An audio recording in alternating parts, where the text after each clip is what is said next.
Hello everyone. So in this video we will start normalization.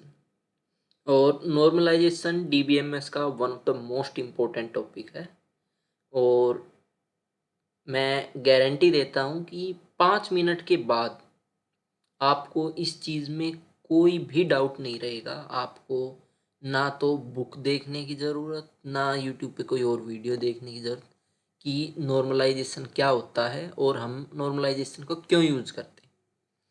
सो सबसे पहले बात आती है कि what is normalisation. So normalisation basically एक टेक्निक होती है।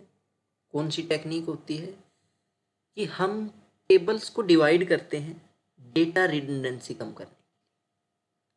मतलब इस चीज का मतलब ये है कि हमारे पास एक टेबल होगी, हम उस टेबल की दो टेबल बना देंगे या उस एक टेबल की हम तीन टेबल बना देंगे क्योंकि हमें डेटा रिडंडेंसी कम करनी है।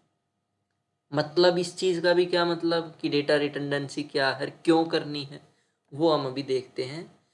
कि मान लो हमने एक टेबल बनाई डेटाबेस के अंदर और टेबल है, स्टूडेंट टेबल है और उसके अंदर है नेम, ब्रांच, एचओडी नेम और ऑफिस का टेलीफोन नंबर। सिंपल सिंपल सी टेबल है। चार बच्चे भरे हैं हमने, रोल नंबर हमने प्राइमरी की ली है मेन, जो सबको यूनिकली आइडेंटिफाई करती है। लेकिन यदि हम टेबल में ध्यान से देखें तो ब्रांच का नाम, एचओडी का नाम और टेलीफोन नंबर वो बार बार रिपीट हो रहा है कि रोल नंबर एक, उसकी भी यही ब्रांच, फिर ब्रांच के आगे एचओडी का नाम, टेलीफोन नंबर, रोल नंबर दो, तीन, चार, पाँच, सबके अंदर हम देखें तो सेम ब्रांच, सीएससी, एचओडी का नाम मिस्टर एक्स और टेलीफोन फिर वही। अब बात ये है, ये तो है छोटी सी टेबल। यदि हमें इस टेबल में 1000 बच्चे और फिल करने हैं तो क्या हम सभी में ये लाइन रिपीट करेंगे कि हमने रोल नंबर 5 ऐड किया, 6 ऐड किया, फिर उसकी यही ब्रांच, फिर यही एचओडी का नाम, फिर यही टेलीफोन नंबर।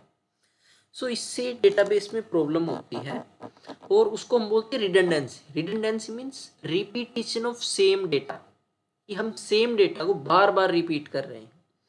सो तीन मेन प्रॉब्लम्स आती हैं डीबीएमएस के अंदर, जिनमें सबसे पहले है इंसर्शन एनोमली। इंसर्शन एनोमली क्या है? इंसर्शन एनोमली मीन्स हमें सेम डेटा को बार बार फिल करना पड़ रहा है, हम बार बार इंसर्ट कर रहे हैं सेम डेटा को। फॉर एग्जाम्पल इफ टेबल में हम देखें कि एक नया स्टूडेंट आया जिसका नाम है साहिल, रोल नंबर 5, तो हम साहिल के आगे दोबारा से लिखेंगे branch CSC, HOD mister x और ये उसका टेलीफोन नंबर। कोई प्रॉब्लम नहीं, लिख दिया। लेकिन यदि सेम काम हम 1000 बच्चे या फिर 1 लाख बच्चे और जोड़े, मान लो क्लास के अंदर ये तो 5 ही बच्चे हैं, हमें 100 बच्चे और ऐड करने, तो क्या हम सेम 100 बच्चों में यही लिखेंगे कि ब्रांच ये, एचओडी ये, टेलीफोन नंबर ये। सो इसको बोलते हैं इंसर्शन प्रॉब्लम, कि हमें सेम डेटा बार बार इंसर्ट करना पड़ रहा है। उसके बाद आती है डिलीशन एनोमली। डिलीशन एनोमली मतलब नाम से पता लग रहा है कि हम कुछ डिलीट करेंगे और गड़बड़ हो जाएगी डेटाबेस। सो मान लो क्लास का पहला बच्चा है जिसका नाम है टॉम, हमने डेटाबेस में फिल किया कि टॉम नेम, फिर ब्रांच, फिर एचओडी का नाम मिस्टर एक्स और फिर टेलीफोन नंबर। अब मान लो किसी भी कारण से, due to any reason, Tom ने क्लास छोड़ दी, उसने डिपार्टमेंट छोड़ दिया, कोर्स छोड़ दिया, हमने डिलीट कर दिया। अब डिलीट अकेला टॉम नहीं हुआ, टॉम के साथ साथ हमारी ब्रांच भी डिलीट हो गई, एचओडी का नाम भी डिलीट हो गया। यदि हमें कहीं भी डेटाबेस में दोबारा पूछना है कि क्या कंप्यूटर साइंस ब्रांच है, तो हमें नहीं मिलेगी कंप्यूटर साइंस, क्योंकि वो तो टॉम के साथ गई ब्रांच। इसको बोलते हैं डिलीशन एनोमली। नेक्स्ट जो प्रॉब्लम है वो है update anomaly. Update anomaly means नाम से ही पता चल रहा है कि हम अपडेट करेंगे और उससे प्रॉब्लम होगी। कि मान लो अब की बार एचओडी ने काम छोड़ दिया, एचओडी एक्स गया और नया एचओडी बना दिया एचओडी वाई को। अब क्लास में 4 बच्चे हैं तो हम 4 बार नाम काटेंगे कि नहीं भाई, इस टेबल में अब एचओडी है एचओडी वाई।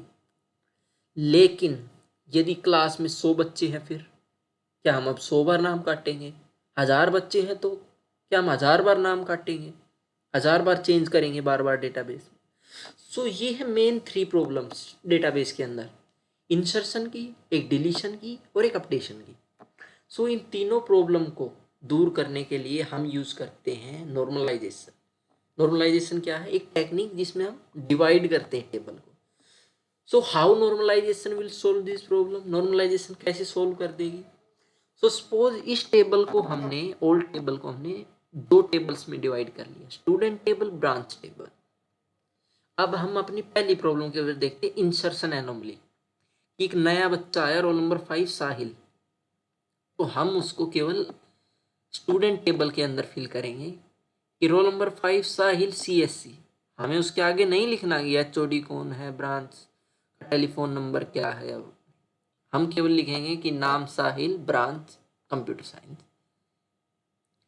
डिलीट करना है तो मान लो एक बच्चा था वही चला गया, तो फिर भी हमारे पास तो ब्रांच टेबल में है डिपार्टमेंट का नाम, तो कोई प्रॉब्लम नहीं। यदि अपडेट करना है तो भाई HOD X गया, HOD Y आ गया, हमें सभी बच्चों में देखने की जरूरत ही नहीं है। हमें केवल ब्रांच टेबल में जाएंगे, HOD का नाम चेंज करेंगे। सो नॉर्मलाइजेशन ने जो रिडंडेंसी की प्रॉब्लम थी, जो बार बार डेटा रिपीट हो रहा था, उसको खत्म कर दिया। So what is normalisation? Normalisation is a technique in which we divide a table into multiple related tables to minimize the redundancy। हम एक टेबल को डिवाइड कर रहे हैं, हमने स्टूडेंट टेबल को डिवाइड किया 2 रिलेटेड टेबल्स में, क्योंकि स्टूडेंट टेबल और ब्रांच टेबल आपस में रिलेटेड है। इससे हुआ क्या? रिडंडेंसी कम हो गई, और इस टेक्निक का नाम हो गया नॉर्मलाइजेशन। सो नॉर्मलाइजेशन ने मेन 3 प्रॉब्लम्स को दूर कर दिया, इंसर्शन एनोमली, डिलीशन एनोमली और अपडेशन एनोमली। सो नॉर्मलाइजेशन की टेक्निक्स क्या होती हैं वो हम आगे वीडियोज़ में देखेंगे। सो आज के लिए धन्यवाद, थैंक यू।